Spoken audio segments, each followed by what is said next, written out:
একটা সুন্দর বেল্টও রয়েছে যেটা আপনারা চাইলেই কিন্তু কোমরে বাঁধতে পারেন। এই ফিতাটার জন্য আরো বেশি সুন্দর হয়ে গেছে আবায়াটা। এই আবায়াটা কিন্তু 2 পার্টের। প্রথমে আপনি ইনার পরবেন, তারপরে রয়েছে সুন্দর এমব্রয়ডারির পার্ট। এখন আসলে আমার আপুরা বা আমরা মেয়েরা এই 2 পার্টের আবায়াগুলো বেশি পছন্দ করছি। এটা যত কমফোর্টেবল তার থেকেও বেশি সুন্দর লাগছে। আমার শ্বশুর বাড়ির পাশে একটা পার্ক আছে, যে পার্কে আমি চলে যাই ছবি তুলতে। যখনই সুন্দর কোনো ড্রেস পরি ঠিক তখনই আমি চলে যাই পার্কে। ওয়ান ইয়ার ফেসবুক পেজে কিন্তু আরো অনেক আবার কালেকশন রয়েছে, আপনারা কিন্তু চাইলে সেগুলো পছন্দ করে শপিং করতে পারেন।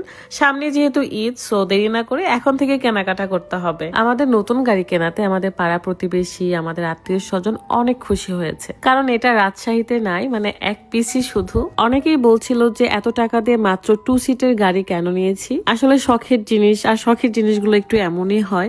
যেহেতু আমাদের আগের গাড়িটা রয়েছে আর সেখানে আমরা 4-5 জন অনায়াসে বসতে পারবো, সো এই 2 সিটের গাড়িটা থাকলে কোনো একটা অসুবিধা হবে না মনে হয়। যখন একটু ঘুরতে যেতে ইচ্ছা করবে দুইজনে, তখন আমরা দুইজন মিলে চলে যাব, কিংবা মা মেয়ে মিলে চলে যাব ঘুরতে। বাই দ্য ওয়ে, এই সুন্দর আবায়াটা আমাকে পরে কেমন লাগছে কমেন্ট করে অবশ্যই জানিয়ে দিবেন। এন্ড আপনারাও কারা কারা অর্ডার করতেছেন এটাও কিন্তু জানিয়ে দিবেন। আজকের মতো বিদায় নিচ্ছি, সবাই ভালো থাকবেন, সুস্থ থাকবেন। আল্লাহ হাফেজ, আসসালামু আলাইকুম।